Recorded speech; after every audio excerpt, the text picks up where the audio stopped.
കുട്ടികളുടെ വിജയാകാശം, kids sky എന്ന ഒരു പുതിയ പ്രൊജക്റ്റ് ഞാൻ ആലോചിക്കുന്നുണ്ട്. കുട്ടികളിൽ നല്ല പരിവർത്തനം കൊണ്ടുവരാൻ പതിയെ ആദ്യം കുറച്ച് നേരം അവരുടെ കൂടെ കളിക്കണം, അവർക്ക് ഇഷ്ടമുള്ള രസങ്ങളിൽ ഏർപ്പെടണം, അവരുടെ മനസ്സിനെ താളാത്മകമായിട്ട് നമ്മൾ ആഗ്രഹിക്കുന്ന പോസിറ്റീവ് ചേഞ്ചിലേക്ക് കൊണ്ടുവരുന്ന വിധത്തിലുള്ള ഒരു പ്രൊജക്റ്റ്. അതിൽ പഠനമുണ്ട്, പ്രായോഗിക പരിശീലനമുണ്ട്, കുട്ടികളുടെ സ്കിൽ ഡെവലപ്മെൻ്റ് ഉണ്ട്, അവർക്കുള്ള കഴിവുകൾ വികസിപ്പിക്കലുണ്ട്, അവർക്ക് വേദിയിൽ വന്ന് പ്രസംഗിക്കാനുള്ള വിദ്യകൾ പറഞ്ഞു കൊടുക്കും, ഏറ്റവും കൂടുതൽ മാർക്ക് വാങ്ങിക്കാൻ ഓർത്ത് പരീക്ഷ എങ്ങനെ എഴുതണം നമ്മൾ പറഞ്ഞു കൊടുക്കും, അധ്യാപകരോട് രക്ഷിതാക്കളോട് എങ്ങനെ സമൂഹത്തോട് പ്രതിപ്രവർത്തിക്കണമെന്ന് പറഞ്ഞു കൊടുക്കും. അത്തരത്തിലുള്ള ഗുണശീലങ്ങൾ അവരിൽ വളർത്തുവാൻ കുട്ടികൾക്ക് വിജയത്തിൻ്റെ ഒരു പുതിയ ആകാശം പരിചയപ്പെടുത്തി കൊടുക്കുന്ന അത്തരത്തിലൊരു പദ്ധതി മിക്കവാറും ഈ വിദ്യാരംഭത്തോടു കൂടി തന്നെ ഫോം ചെയ്ത് അത് ഡെവലപ്പ് ചെയ്യാനുള്ള ഒരു ചിന്തയുണ്ട്.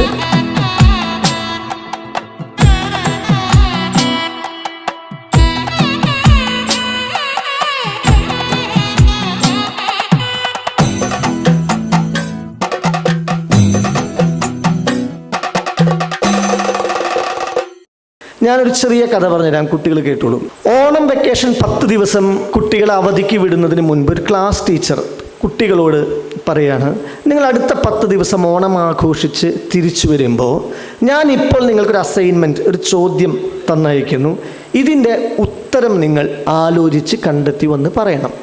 കുട്ടികൾ ശരി എന്ന് പറയുന്നു. ചോദ്യം ഇതാണ്: ഏറ്റവും കൂടുതൽ നിങ്ങൾ ഇൻവോൾവ് ആവുന്നത്, എൻഗേജ്ഡ് ആവുന്നത് എന്തിലൊക്കെയാണ്, എന്തുമായിട്ടാണ്, ആരുമായിട്ടാണ്? കുട്ടികൾ വെക്കേഷനൊക്കെ ആഘോഷിച്ച് കളിച്ച് ചിരിച്ച് രസിച്ച് ഓണസദ്യയൊക്കെ കൊണ്ട് സെലിബ്രേറ്റ് ചെയ്ത് തിരിച്ചു വന്നപ്പോൾ ഓരോ കുട്ടികളോട് ചോദിക്കുമ്പോൾ കുട്ടികൾ നിഷ്കളങ്കമായ ഉത്തരം പറഞ്ഞു, ഞങ്ങൾ കൂടുതലും മൊബൈൽ ഫോണിൽ ഗെയിം കളിക്കുകയായിരുന്നു, ഞങ്ങൾ കുറേ നേരം ടി വിയിൽ റിമോട്ട് വെച്ച് ഇങ്ങനെ വീഡിയോ ഗെയിം കളിക്കുകയായിരുന്നു, കുറേ ടോയ്സ് ഉണ്ടായിരുന്നു, ഇങ്ങനെയുള്ള കുറേ അവർ എൻഗേജ്ഡ് ആയിട്ടുള്ള കാര്യങ്ങളൊക്കെ പറഞ്ഞു. ആ ക്ലാസ്സിൽ അപ്പു എന്നൊരു കുട്ടി ഉണ്ടായിരുന്നു. അപ്പു എന്ന കുട്ടി ചെറിയ കുട്ടിയാണെങ്കിലും അവനും കളിയും തമാശയും കുസൃതിയൊക്കെ ഉള്ളവനാണെങ്കിലും അവന് ചെറുപ്പം മുതലേ പുസ്തകങ്ങളൊക്കെ അത്യാവശ്യം വായിച്ച് ശീലമുള്ള അച്ഛനമ്മമാരിൽ നിന്നും അങ്ങനെ അറിവ് പകർന്നു കിട്ടിയ അപ്പു പറഞ്ഞ ഉത്തരം കേട്ടിട്ട് അധ്യാപകർക്ക് അതിശയം തോന്നി. ഒരു 10 വയസ്സിൽ താഴെ പ്രായമുള്ള കുട്ടികളോട് ചോദിച്ചപ്പോൾ അവരെല്ലാവരും ഇന്നത്തെ കുറേ രസങ്ങളെക്കുറിച്ച് പറഞ്ഞപ്പോൾ അപ്പു പറഞ്ഞ ഉത്തരം, ഞാൻ കൂടുതൽ ഇൻവോൾവ്ഡ് ആയത് 3 കാര്യങ്ങളോടാണ്. അത് ഓണക്കാലത്ത് മാത്രമല്ല, എല്ലാ സമയത്തും ഞാൻ ഏറ്റവും പേഴ്സണലി ഇൻവോൾവ് ആവുന്നത് 3 കാര്യങ്ങൾ. First one, B means body, എൻ്റെ ശരീരം, എൻ്റെ കണ്ണ്, മൂക്ക്, ചെവി, നാവ്, എൻ്റെ സ്കിൻ, എൻ്റെ കൈ, കാലുകൾ, എൻ്റെ വിരലുകൾ. ഞാൻ മുഴുവൻ സമയവും ഇൻവോൾവ് ആവുന്നത്, എൻഗേജ്ഡ് ആകുന്നത് ഇതുമായിട്ടാണ്. ഞാൻ കേൾക്കുന്നതും കാണുന്നതും പറയുന്നതും വിരലുകൊണ്ട് എഴുതുന്നതും കളിക്കുന്നതും എല്ലാം എൻ്റെ ഈ ശരീരം ഉപയോഗിച്ചാണ്.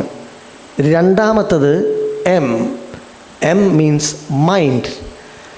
ഞാൻ ശരീരം കൊണ്ട് എപ്പോൾ ചലിക്കണം എന്നെനിക്കൊരു ഇൻസ്ട്രക്ഷൻ കിട്ടുന്നുണ്ട്. എനിക്ക് ചിന്തകളെ ഭാഷയായിട്ട് മാറ്റിക്കൊണ്ട് എൻ്റെ നാവിൻ തുമ്പിലൂടെ വാക്കുകളായിട്ട് വിടർത്തി വിടുന്ന വിധത്തിൽ എനിക്ക് ഒരു കമാൻഡ് കിട്ടുന്നുണ്ട്. അത് എൻ്റെ മനസ്സിൽ നിന്നാണ്. ഞാൻ എപ്പോഴും എൻഗേജ്ഡ്, ഓരോ നിമിഷവും എന്ത് ചെയ്യണം, എന്ത് കേൾക്കണം, എന്ത് പറയണം എന്നതിന് എനിക്ക് തരുന്ന ശാസനകൾ എൻ്റെ മനസ്സിൽ നിന്നാണ്. അപ്പോൾ എൻ്റെ മൈൻഡിന് തന്നെ 2 തലമുണ്ട് എന്ന് ഞാൻ അറിഞ്ഞു. ഒന്ന് പോസിറ്റീവായിട്ടുള്ള ഒരു ലെയർ, എനിക്ക് എപ്പോഴും സന്തോഷം നൽകുന്ന, എന്നെ ചിരിപ്പിക്കുന്ന, എന്നെ രസിപ്പിക്കുന്ന, എന്നെ ഹാപ്പി ആക്കുന്ന എൻ്റെ ഒരു മൈൻഡ് സെറ്റ്, വളരെ പോസിറ്റീവായിട്ടുള്ള M+. എൻ്റെ മനസ്സിന് ചില സമയത്ത് ഒരു M- ഉണ്ട്. എൻ്റെ മനസ്സ് ചില സമയത്ത് ടെൻഷൻ അടിക്കുന്നു, സങ്കടപ്പെടുന്നു, എന്തെങ്കിലും ചെയ്യണമെന്ന് ആലോചിച്ചാൽ തന്നെ വേണോ പിന്നെ ആവാമെന്ന് വരുന്നു, എനിക്ക് കുറേ ആളുകളുടെ മുമ്പിൽ ചെന്ന് സംസാരിക്കാനുള്ള ധൈര്യം നഷ്ടപ്പെടുന്നു. അങ്ങനെയുള്ളൊരു M- ഉണ്ട്. അവിടെയാണ് എൻ്റെ 3ാമത്തെ സുഹൃത്ത് എന്നെ സപ്പോർട്ട് ചെയ്തത്. That is I means intellect. എൻ്റെ വിവേകം, എൻ്റെ ബോധം, എൻ്റെ ബുദ്ധി. ഞാൻ പലപ്പോഴും മനസ്സുകൊണ്ട് M- ആകുമ്പോൾ, എൻ്റെ മനസ്സ് പലപ്പോഴും നെഗറ്റീവ് ആകുമ്പോൾ എൻ്റെ ഉള്ളിൽ നിന്ന് അതിനേക്കാൾ സ്ട്രോങ് ആയിട്ടുള്ളൊരു ഇൻ്റലക്റ്റ്, ഒരു വിവേകം, ഒരു ബുദ്ധി ശക്തമായിട്ട് എന്നോട് പറയുന്നു, അത് ചെയ്യണ്ട, ഇത് ചെയ്യപ്പോൾ ഇതാ ചെയ്യുന്നത്. അങ്ങനെ പറഞ്ഞ് അതനുസരിച്ച് ഞാൻ ചെയ്യും തോറും എനിക്ക് ഏറ്റവും കൂടുതൽ സമയം വീണ്ടും ഹാപ്പി ആവാൻ പറ്റി. എൻ്റെ ജീവിതത്തിൽ സങ്കടങ്ങൾ കുറയുന്നു. എൻ്റെ ശരീരം, എൻ്റെ കൈവിരലുകൾ ഉപയോഗിച്ചുകൊണ്ട്, കണ്ണുപയോഗിച്ചുകൊണ്ടും നാവ് ഉപയോഗിച്ചുകൊണ്ടും ഞാൻ ചെയ്യുന്നതും പറയുന്നതുമെല്ലാം എൻ്റെ പോസിറ്റീവ് മൈൻഡിലൂടെ എൻ്റെ ബ്രെയിൻ, എൻ്റെ ഇൻ്റലക്ട് നൽകുന്ന ഏറ്റവും ശക്തമായ ശാസനകൾ അനുസരിച്ചുകൊണ്ട് ഞാൻ വളരെ ഹാപ്പിയാകുന്നു.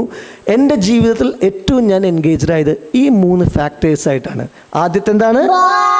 Very good. രണ്ടാമത്തത് മൈൻഡ്. മൂന്നാമത്തത് ഇൻ്റലക്ട് അല്ലെങ്കിൽ ഇൻ്റലിജൻസ് എന്ന് കരുതിക്കോളൂ.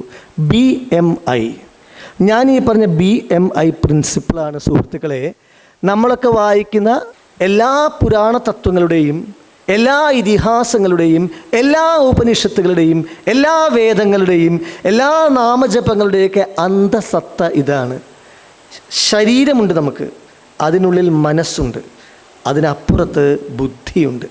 ഇന്നത്തെ സമൂഹത്തിലുള്ള ഒരുപാടധികം പ്രശ്നങ്ങളുടെ അടിസ്ഥാന കാരണം ഓരോ വ്യക്തിയും സ്വന്തം ശരീരത്തിനുള്ളിലുള്ള മനസ്സിൻ്റെ സാധ്യതകൾ, മനസ്സിനപ്പുറത്തുള്ള ബുദ്ധിയുടെ സാധ്യതകൾ, വിവേകത്തോടുകൂടി തീരുമാനങ്ങൾ എടുക്കുവാൻ, ക്ഷമാപൂർവം കാര്യങ്ങൾ ചെയ്യുവാൻ, കാത്തിരിക്കുവാൻ, കരുത്ത് നേടുവാൻ, കൃത്യമായ അളവിൽ പ്രവൃത്തികളെ സംയോജിപ്പിക്കുവാൻ, വാക്കുകൾ ഉപയോഗിക്കുവാൻ, സമൂഹത്തിൽ ഇറങ്ങിച്ചെന്ന് സ്വന്തം സ്ഥാനമടയാളപ്പെടുത്തുവാൻ, മറ്റുള്ളവർക്ക് സന്തോഷം പകരുവാൻ, സ്വയം സന്തോഷം കണ്ടെത്തുവാൻ ഒരു ആർട്ട് ഓഫ് ലിവിങ് നമ്മൾ ഒന്നിച്ചോണം എന്ന് പറഞ്ഞല്ലോ. ഒന്നിക്കുക, സമന്വയിക്കുക, ബോഡി, മൈൻഡ്, ഇൻ്റലക്ട്, ഇതിൻ്റെ കൃത്യമായിട്ടുള്ള അളവിലുള്ള സംയോജനത്തിലൂടെയാണ് നമ്മൾ സക്സസ്ഫുൾ ആവുന്നത്. നമ്മൾ വലിയ ലെജൻഡറി പേഴ്സൺസിനെ എടുത്ത് നോക്കിക്കോളൂ. അവരെല്ലാവരും ജീവിത വിജയം കൈവരിച്ചിട്ടുള്ളത് ഇത്തരത്തിലുള്ള അവരെ ശ്രദ്ധയിലൂടെയാണ്. നേരത്തെ ഒരു കുട്ടി ഒരു ഉത്തരം കറക്റ്റ് പറഞ്ഞപ്പോൾ ഞാൻ കൈയടിക്കാൻ പറഞ്ഞത് മൈൻഡ്, പ്രസൻസ് ഓഫ് മൈൻഡ്. പലപ്പോഴും പല കുട്ടികളും ഇതുപോലെ ഇരുന്ന് കാതുകൊണ്ട് കേൾക്കുന്നുണ്ട്, കണ്ണുകൊണ്ട് കാണുന്നുണ്ട്, അവരുടെ മൈൻഡ് M+ ആയിട്ട് വർക്ക് ചെയ്യുന്നില്ല. അതൊരു തരം M- ആയിട്ട്, ലേസി ആയിട്ട്, അശ്രദ്ധയോട് കൂടിയിട്ട് വേണ്ട വിധത്തിലുള്ള കോൺസെൻട്രേഷൻ ഇല്ലാതെ ഇരിക്കുന്നു. ക്ലാസ് മുറികളിലിരിക്കുന്നു, വീടുകളിലിരിക്കുന്നു. അവർക്ക് കൃത്യമായിട്ട് വിഷയങ്ങളെ കേൾക്കാനോ കാണാനോ അത് മനസ്സിൽ ക്യാപ്ചർ ചെയ്യാനോ റീപ്രൊഡ്യൂസ് ചെയ്യാനോ പറ്റുന്നില്ല. നമ്മൾ ഫോണിൽ ഫോട്ടോ എടുക്കുമ്പോൾ എന്താ ചെയ്യുന്നത്? ഒരു ഫോട്ടോ ക്ലിക്ക് ചെയ്യുന്നു, ആ ഫോട്ടോ ക്യാപ്ചർ ചെയ്തിട്ട് ഫയലായിട്ട് നമ്മുടെ ഫോണിൻ്റെ ഗാലറിയിൽ സേവ് ആവുന്നു. ആവശ്യം വരുമ്പോൾ നമ്മൾ റീപ്രൊഡ്യൂസ് ചെയ്ത ആളുകൾക്ക് ഷെയർ ചെയ്ത് കൊടുക്കുന്നു, അല്ലെങ്കിൽ പബ്ലിഷ് ചെയ്യുന്നു, അപ്ലോഡ് ചെയ്യുന്നു. ഇതേ പ്രവൃത്തിയാണ് നമ്മുടെ മനസ്സ്, നമ്മുടെ കണ്ണ്, നമ്മുടെ കാത് എല്ലാം ചെയ്തുകൊണ്ടേയിരിക്കുന്നത്. അവിടെയുള്ള ഷാർപ്പ്നെസ്സാണ്. ഫോട്ടോ പലത് എന്തുകൊണ്ട് ഫോക്കസ് ഔട്ടായി പോകുന്നത്? നമ്മൾ പ്രോപ്പർ ഷാർപ്പായിട്ടല്ല അത് ക്ലിക്ക് ചെയ്യുന്നത്. എന്ന പോലെ നമ്മുടെ പ്രവൃത്തികളെ ബുദ്ധിയുടെയും മനസ്സിൻ്റെയും ശരീരത്തിൻ്റെയും കൃത്യമായിട്ടുള്ള അളവിൽ ഷാർപ്പ് ഫോക്കസ്ഡായിട്ട് ചെയ്യുമ്പോഴാണ് നമ്മൾ സക്സസ്ഫുൾ ആവുന്നത്. നിങ്ങൾ നിങ്ങളുടെ ജീവിതത്തിൽ നേടിയിട്ടുള്ള എല്ലാ ലാഭങ്ങളുടെയും നേട്ടങ്ങളുടെയും എല്ലാം അടിസ്ഥാനം ഇതാണ്. നിങ്ങൾക്ക് എപ്പോഴെങ്കിലുമൊക്കെ നഷ്ടം വന്നിട്ടുണ്ടെങ്കിൽ അതിൻ്റെ കാരണം അതിലുള്ള അളവ് വ്യത്യാസമാണ്. കുട്ടികളോട് നമ്മൾ ഇത്തരം കാര്യങ്ങൾ പറഞ്ഞു കൊടുക്കുന്നതിൽ രക്ഷിതാക്കൾക്ക് വേണ്ടതായിട്ടുള്ള ഒരു ഗൗരവം ഈ അളവിൽ പോരാ. എന്താ കാരണം എന്നറിയോ? ഞാൻ ആദ്യം പറഞ്ഞ B എന്ന എക്സ്റ്റേണൽ ഔട്ട്ലുക്ക് എന്താണോ, ഒരു വ്യക്തിയുടെ പുറം കാഴ്ച എന്താണോ അതിനെ മോടി പിടിപ്പിക്കാനായിട്ട് നല്ല വേഷം, നല്ല സ്വർണ്ണാഭരണങ്ങൾ, നല്ല പൗഡർ, നല്ല ആക്സസറീസ്, നല്ല അലങ്കാരങ്ങൾ, നല്ല ചെരുപ്പ്, ഇതൊക്കെ വേണം. ഇത് ഒരുക്കി കൊടുക്കുന്നതിനപ്പുറം ഒരു കുട്ടിയെ കയ്യിൽ കിട്ടിയാൽ ആ കുട്ടിക്ക് അവൻ്റെ ശ്രദ്ധയെ, അവൻ്റെ ഭാവനയെ, അവൻ്റെ ഉള്ളിൽ ഉറങ്ങിക്കിടക്കുന്ന കലകളെ, കഴിവുകളെ, ചിലപ്പോൾ ചിത്രം വരയ്ക്കാനായിരിക്കും, ചിലപ്പോൾ എഴുതാനായിരിക്കും, ചിലപ്പോൾ കഥ പറയാനായിരിക്കും, ചിലപ്പോൾ പാട്ട് പാടാനായിരിക്കും, ചിലപ്പോൾ നൃത്തം ചെയ്യാനായിരിക്കും. അങ്ങനെയുള്ള അനന്തമായിട്ടുള്ള സാധ്യതകൾ, ഇൻഫിനിറ്റ് പൊട്ടൻഷ്യൽസിനെ നമ്മുടെ മക്കളിൽ ഏത് അളവിലുണ്ടെന്ന് ശ്രദ്ധയോടുകൂടി അവരോടൊപ്പം ഇരുന്ന് മനസ്സിലാക്കി അവരെ വളരെ സ്ട്രോങ് ആയിട്ടുള്ള പേഴ്സണാലിറ്റീസ് ആക്കാനുള്ള ഒരു സിലബസോ അതിനു വേണ്ടിയിട്ടുള്ളൊരു പ്രാക്ടീസോ സ്കൂളുകളിലോ വീടുകളിലോ നടക്കുന്നില്ല എന്ന് ഞാൻ പറയുന്നില്ല, നടക്കുന്നുണ്ട്. പക്ഷേ അതിൻ്റെ അളവ് മിനിമമാണ്. അത് ഇന്നത്തെ സമൂഹത്തിലുള്ള കുട്ടികളെ കണ്ടാൽ നമുക്കറിയാം, ഇന്നത്തെ കുട്ടികൾക്ക് കോൺസെൻട്രേഷൻ കുറവാണ്. ഫോണിലൂടെ കിട്ടുന്ന ഡാറ്റാസ്, പഠിക്കാൻ പോലും ഫോൺ ഉപയോഗിക്കുന്നു, സോഷ്യൽ മീഡിയ ഒരു കാണുന്നു, രക്ഷിതാക്കൾ ഇത് തന്നെ കണ്ടുകൊണ്ടിരിക്കുന്നു, അതിലെ ട്രെൻഡിങ് ആയിട്ടുള്ള കാര്യങ്ങൾ അവരെ കാണിച്ചുകൊണ്ടിരിക്കുന്നു, അവരത് അനുകരിക്കുന്നു. അങ്ങനെയുള്ളൊരു പോക്കിൻ്റെ അപ്പുറത്ത് ഭഗവത്ഗീതയിൽ കൃഷ്ണൻ അർജുനനോട് വിഷാദയോഗത്തിൽ പറഞ്ഞു കൊടുത്തിട്ടുള്ള കാര്യങ്ങൾ, എപ്പോഴാണോ മാനസികമായി തളർന്ന് വിഷാദത്തിൽപ്പെട്ട് നമ്മളൊന്നും ചെയ്യാൻ പറ്റാതെ പകച്ചു പോകുന്നത് അവിടെ സ്വയം ഉയരാൻ, സ്വയം ഉണർത്താൻ, ശക്തനാവാൻ, വിജയം കൈവരിക്കാൻ എന്തൊക്കെ ചെയ്യണം എന്നത് ഭഗവത്ഗീതയിലുണ്ട്. ഓരോരുത്തരുടെയും ദിനചര്യകൾ എങ്ങനെയാണോ അതാണ് അവരുടെ വ്യക്തിത്വത്തെ രൂപപ്പെടുത്തുന്നത്. ഈ 1 മിനിറ്റിൻ്റെ അല്ലെങ്കിൽ 1.5 മിനിറ്റിൻ്റെ അല്ലെങ്കിൽ 30 സെക്കൻഡിലേക്ക് ഷോർട്സും റീൽസും ഇങ്ങനെ തട്ടി കാണുന്ന, അത് മാത്രം കാണാൻ അത് തന്നെ ബോറടിക്കും. *2 സ്പീഡിലിട്ടിട്ട് അതെങ്ങനെ വേഗം കണ്ടാൽ ഈ ഫോർവേഡ് ചെയ്ത് അത് കണ്ട് അടുത്തത് കാണുന്ന വിധത്തിൽ നമ്മുടെ ബ്രെയിൻ സെറ്റായിരിക്കുന്നു. നമുക്ക് 1 മിനിറ്റിൻ്റെ അപ്പുറത്ത് 10 മിനിറ്റ് 15 മിനിറ്റ് ഒരു ടോക്ക് കേൾക്കാൻ മുതിർന്നവർക്ക് ക്ഷമയില്ലാത്തവർക്ക് പിന്നെ കുട്ടികൾക്ക് ഉണ്ടാവും. ഐക്യത്തെക്കുറിച്ചും നമ്മുടെ ആചാരങ്ങളെക്കുറിച്ചും ആഘോഷങ്ങളെക്കുറിച്ചും ഒക്കെ പറയും. അടിസ്ഥാനപരമായി ഈ പുണ്യപുരാണ പുസ്തകങ്ങളിൽ എഴുതി വെച്ചിട്ടുള്ള കഥകളെക്കുറിച്ചും കഥാപാത്രങ്ങളെക്കുറിച്ചും അതിൻ്റെ സാരാംശത്തെക്കുറിച്ചും കുട്ടികൾക്ക് പ്രാക്ടീസ് കൊടുക്കുന്ന എന്ത് സിസ്റ്റം ഇന്ന് ഈ സമൂഹത്തിലുണ്ട്? സ്കൂളിലാണോ സംഭവിക്കുന്നത്? ഇല്ല. വീടുകളിലാണോ? ഇല്ല. എല്ലാവരും ഈ തിരക്ക് പിടിച്ച് പണമുണ്ടാക്കാൻ, പ്രശസ്തി ഉണ്ടാക്കാൻ, പവർ കൂട്ടാനുള്ള ഓട്ടത്തിലായത്. ഓടിയിട്ട് എന്തിനാ? നിങ്ങൾ ലക്ഷങ്ങളോ കോടികളോ ഉണ്ടാക്കി ബാങ്കിലിടുന്നു. അതെങ്ങനെ ഉപയോഗിക്കണം എന്നറിയാത്ത വിധത്തിൽ കുട്ടികൾ വളരുന്നു. പിന്നെ ആ പണത്തിൻ്റെ പേരിൽ അടികൂടുന്നു. അങ്ങനെ കലഹിച്ച് തീർന്നു പോയിട്ടുള്ള എത്ര ജീവിതങ്ങളുണ്ട്, കുടുംബങ്ങളുണ്ട്. നമ്മൾ നമ്മുടെ കുട്ടികളെ ചെറുപ്പം മുതലേ സമ്പാദ്യശീലത്തെക്കുറിച്ച് പഠിപ്പിക്കണം. നിങ്ങൾ എക്കണോമി എന്ന് പറയുമ്പോൾ ഒരു സാമ്പത്തിക ശാസ്ത്രമല്ലേ? ചെറിയ സമയം മുതലേ വീട്ടിലെ ജോലികൾ, ചെറിയ ചില കൃഷി ജോലികൾ, അവർക്ക് സ്വന്തമായിട്ട് എന്തെങ്കിലുമൊക്കെ ടാസ്ക് കൊടുത്ത് അവരതിൽ വിൻ ചെയ്യുമ്പോൾ സമ്മാനങ്ങളായിട്ടോ അല്ലെങ്കിൽ ഒരു കാശ് കൊടുക്കലിടാൻ കുറച്ച് പൈസയായിട്ടോ കൊടുത്ത് അതവർ എണ്ണി സ്വന്തം എഫർട്ടിലൂടെ ചെറുപ്പം മുതലേ ഞാൻ ഏൺ ചെയ്യുന്നു, സേവ് ചെയ്യുന്നു എന്നൊരു ബോധം അവരിൽ വളർത്തണം. അധ്വാനിക്കാനും നേടാനുമുള്ള അത്തരത്തിലുള്ള പൊതുശീലങ്ങൾ കുറവാണ്. കുട്ടികളിങ്ങനെ അലസമായിട്ട് അച്ഛനമ്മമാർ ഒരുക്കി തരുന്ന എല്ലാ സുഖ സൗകര്യങ്ങളിലും ലയിച്ച് രമിച്ച് രസിച്ച് മുന്നോട്ട് പോകുന്നു. എന്താ പ്രശ്നം? ഒരു പോയിന്റിൽ സ്വന്തമായിട്ട് തൊഴിൽ കണ്ടെത്തേണ്ടി വന്നാൽ, ഒരു ബിസിനസ് ചെയ്യേണ്ടി വന്നാൽ, നിങ്ങളൊക്കെ ഇതിൻ്റെയൊക്കെ തുടക്ക സമയം മുതലേ എത്രത്തോളം ക്ഷമാപൂർവ്വം കാത്തിരുന്നും കഷ്ടപ്പെട്ടും പലയിടങ്ങളിലും കറങ്ങിയും മലഞ്ഞും യാത്ര ചെയ്തും ഇതിനു വേണ്ട കാര്യങ്ങൾ സ്വരുക്കൂട്ടിയും കടം വാങ്ങിയും തിരിച്ചടച്ചും കണക്കെഴുതിയും ഒക്കെ ചെയ്ത ശീലത്തിൻ്റെ ഗുണമാണ് ഇന്നത്തെ നിങ്ങളുടെ ജീവിതത്തിൻ്റെ സൗഖ്യം, അതിൻ്റെ തിളക്കം. നമ്മുടെ കുട്ടികൾക്ക് ആ പ്രാക്ടീസ് വേണം. വെറുതെ സ്കൂളിൽ പോയിട്ട് അവർ കുറേ സിലബസിലുള്ള ശാസ്ത്ര മഹാത്മ്യങ്ങളും ഗണിത മഹാത്മ്യങ്ങളും സയൻസും ബയോളജിയും ഫിസിക്സും പഠിച്ച് പ്രോഗ്രസ് കാർഡിൽ കുറേ മാർക്ക് വാങ്ങി കൂട്ടുന്നതിൽ അഭിമാനിച്ച് തീർന്നു പോയാൽ അവരൊരു 20 വയസ്സിലെത്തുമ്പോൾ അവരുടെ മുമ്പിലെത്തുന്ന തടസ്സങ്ങളെ, പ്രതിസന്ധികളെ പരിഹരിച്ച് മുന്നേറുവാനുള്ള സ്റ്റാമിന, സ്ട്രെങ്ത് അവർക്ക് കിട്ടാതെ പോകും.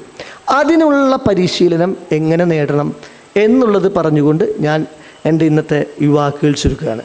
അതിനാദ്യം വേണ്ടത് അകം കണ്ണ് തുറപ്പിക്കാൻ ആശാൻ ബാല്യത്തിലെത്തണം എന്നുള്ളതാണ്. കുട്ടികളെ നമ്മൾ വഴക്ക് പറഞ്ഞ് അവരുടെ ശീലങ്ങളെ, പ്രശ്നങ്ങളെ, അവരുടെ കുറുമ്പുകളെ, അലസതയെ നമ്മൾ ചീത്ത വിളിച്ചിട്ട് പല രക്ഷിതാക്കളും സ്വയം രക്ഷപ്പെടുകയാണ്. കാരണം ഒരു കുട്ടിക്ക് അടിസ്ഥാനപരമായിട്ടൊരു കാര്യം പറഞ്ഞു കൊടുക്കാനുള്ള വിജ്ഞാനമോ അതിനുള്ളൊരു ശ്രമമോ അതിനുള്ളൊരു വായനയോ അതിനുള്ളൊരു പരിശീലനമോ രക്ഷിതാക്കൾ കാര്യമായി സമയം കണ്ടെത്തി ചെയ്യുന്നൊന്നുമില്ല. അവരും ഈ ഫോണിൽ കളിച്ചുകൊണ്ടിരിക്കുക തന്നെയാണ്. പിന്നെ അതൊക്കെ ചെയ്ത് ആസ്വദിച്ച് വന്ന് കുട്ടീനെ വഴക്ക് പറയുന്നത് സ്കിപ്പ് ചെയ്യാണ്. റിയാലിറ്റിയിൽ നിന്നുള്ള സ്കിപ്പിംഗ് ആണ്. അത് റിസൾട്ട് ഉണ്ടാക്കില്ല. നിങ്ങൾ തുടങ്ങണം, അല്ലെങ്കിൽ നമ്മൾ തുടങ്ങണം ഇതിനു വേണ്ടിയിട്ടുള്ള പഠനം. ഒരു ദിവസം സൂര്യൻ ഉദിക്കുമ്പോൾ ആ സമയത്ത് ഉണരാനുള്ള ശീലം, അത് വെക്കേഷൻ ആയിക്കോട്ടെ, ഓണമായിക്കോട്ടെ, ഏപ്രിൽ ആയിക്കോട്ടെ, മെയ് ആയിക്കോട്ടെ, സ്കൂളുള്ള ദിവസമായിട്ട് എന്തുമായിക്കോട്ടെ, 5:30 മണിക്ക് നമ്മുടെ കുട്ടികൾ രാവിലെ ഉണരുന്ന ശീലം നിങ്ങൾ അവരിൽ ശീലിപ്പിച്ചാൽ ആ ശീലത്തിൽ നിന്നാണ് ഇവരുടെ വിജയത്തിൻ്റെ ആരംഭം. നമ്മൾ കണ്ടിട്ടുള്ള എത്രയോ മഹാത്മാക്കളുടെ ജീവിത ദർശനങ്ങളിൽ അതിരാവിലെ സൂര്യോദയ സമയത്ത് ഉണരുക, മെഡിറ്റേറ്റ് ചെയ്യുക, നമ്മുടെ മനസ്സിനെ ശാന്തമാക്കിക്കൊണ്ട് നമുക്ക് ചിന്തിക്കാനുള്ള 100,000 പ്രശ്നങ്ങളൊക്കെ മാറ്റിവെക്കുക. വളരെ ഒരു ഏക ബിന്ദുവിലേക്ക് നമ്മുടെ ചിന്തകളെ ഫോക്കസ് ചെയ്തുകൊണ്ട്, കോൺസെൻട്രേറ്റ് ചെയ്തുകൊണ്ട് ഷാർപ്പ് ഫോക്കസ് ആയിട്ടുള്ളൊരു മൈൻഡ് സെറ്റ് നമ്മൾ ശീലിക്കുക. വ്യായാമം ചെയ്യുക. ഞാൻ ഈ പറഞ്ഞ ഉണരലും മെഡിറ്റേഷനും വ്യായാമവും രാവിലെ 5:30 ചെയ്യാൻ പോകുന്നവരില്ലേ, ആദ്യം സംഭവിക്കുന്നത് ഞാൻ നേരത്തെ പറഞ്ഞ M- ആണ്. അത് വേണ്ട, കിടന്ന് ഉറങ്ങാൻ സുഖമായിട്ട്, വലിയ കുഴപ്പമില്ലാണ്ട് ലൈഫൊക്കെ പോകുന്നുണ്ട്, അത്യാവശ്യം പൈസയൊക്കെ ഉണ്ട്, ഇനി ഇതിനു വേണ്ടി മെനക്കെടാന്ന് പറഞ്ഞാൽ നിങ്ങൾ അടുത്ത ജനറേഷനെ ഗ്രൂം ചെയ്യുന്നില്ല എന്നുള്ളതാണ് അർത്ഥം. ശബരിമലയ്ക്ക് പോകാൻ വ്രതം എടുക്കുന്ന ആളുകളിൽ ഈ സമൂഹത്തിൽ എന്തൊരു ശാന്തിയാണ്, കുടുംബങ്ങളിൽ എന്ത് ശാന്തിയാണ്, ഓരോ വ്യക്തികളിലും എന്തൊരു റിലാക്സേഷനാണ്. കാരണം എന്താ, ആ വ്രതം കൃത്യമായി ഉണർന്ന് നമ്മൾ ഭക്തിയോടുകൂടി ഭജനം നടത്തി പ്രാർത്ഥനയോടുകൂടി പ്രവർത്തിക്കുന്നതിൻ്റെ ശീലങ്ങൾ നൽകുന്ന സൗഖ്യമാണത്. അത് നമുക്ക് പറ്റുന്ന അളവിൽ നമ്മുടെ ദൈനംദിന ജീവിതത്തിൽ ഒരു വർഷത്തിൽ എല്ലാ ദിവസവും എല്ലായ്പ്പോഴും കീപ്പ് ചെയ്യാൻ മെഡിറ്റേറ്റ് ചെയ്യുക, ധ്യാനിക്കുക, വ്യായാമം ചെയ്യുക. ഭക്ഷണ രീതികളിൽ പോലും നമ്മൾ ഗുണകരമായ മാറ്റങ്ങൾ കൊണ്ടുവരിക. കുടുംബാംഗങ്ങൾ തമ്മിൽ ഒന്നിച്ചിരുന്ന് സഹവർത്തിത്വത്തോടുകൂടി സംസാരിക്കുക. രാവിലെയും സന്ധ്യയ്ക്കും വിളക്ക് കൊളുത്തി നാമം ജപിക്കുക. കുട്ടികളുടെ വിജയാകാശം കിഡ്സ് സ്കൈ എന്ന ഒരു പുതിയ പ്രൊജക്റ്റ് ഞാൻ ആലോചിക്കുന്നുണ്ട്. കുട്ടികളിൽ നല്ല പരിവർത്തനം കൊണ്ടുവരാൻ പതിയെ ആദ്യം കുറച്ചു നേരം അവരുടെ കൂടെ കളിക്കണം, അവർക്ക് ഇഷ്ടമുള്ള രസങ്ങളിൽ ഏർപ്പെടണം. അവരുടെ മനസ്സിനെ താളാത്മകമായിട്ട് നമ്മൾ ആഗ്രഹിക്കുന്ന പോസിറ്റീവ് ചേഞ്ചിലേക്ക് കൊണ്ടുവരുന്ന വിധത്തിലുള്ള ഒരു പ്രൊജക്റ്റ്. അതിൽ പഠനമുണ്ട്, പ്രായോഗിക പരിശീലനമുണ്ട്, കുട്ടികളുടെ സ്കിൽ ഡെവലപ്മെൻ്റ് ഉണ്ട്, അവർക്കുള്ള കഴിവുകൾ വികസിപ്പിക്കലുണ്ട്, അവർക്ക് വേദിയിൽ വന്ന് പ്രസംഗിക്കാനുള്ള വിദ്യകൾ പറഞ്ഞു കൊടുക്കും. ഏറ്റവും കൂടുതൽ മാർക്ക് വാങ്ങിക്കാൻ ഓർത്ത് പരീക്ഷ എങ്ങനെ എഴുതണം നമ്മൾ പറഞ്ഞു കൊടുക്കും. അധ്യാപകരോട്, രക്ഷിതാക്കളോട് എങ്ങനെ സമൂഹത്തോട് പ്രതിപ്രവർത്തിക്കണമെന്ന് പറഞ്ഞു കൊടുക്കും. അത്തരത്തിലുള്ള ഗുണശീലങ്ങൾ അവരിൽ വളർത്തുവാൻ, കുട്ടികൾക്ക് വിജയത്തിൻ്റെ ഒരു പുതിയ ആകാശം പരിചയപ്പെടുത്തി കൊടുക്കുന്ന അത്തരത്തിലുള്ളൊരു പദ്ധതി മിക്കവാറും ഈ വിദ്യാരംഭത്തോടു കൂടി തന്നെ ഒന്ന് ഫോം ചെയ്ത് അത് ഡെവലപ്പ് ചെയ്യാനുള്ളൊരു ചിന്തയുണ്ട്. ഈ വിദ്യാരംഭ സമയം മുതൽ അങ്ങോട്ട് ഒരു പുതിയ മാറ്റം നല്ല രീതിയിൽ കുട്ടികളിലും സമൂഹത്തിലുണ്ടാകാനുള്ള ഒരു പുതിയ ശ്രമത്തിൻ്റെ ഭാഗമാകാം. ഞാൻ എൻ്റെ വാക്കുകൾ ചുരുക്കുന്നു. നന്ദി, നമസ്കാരം.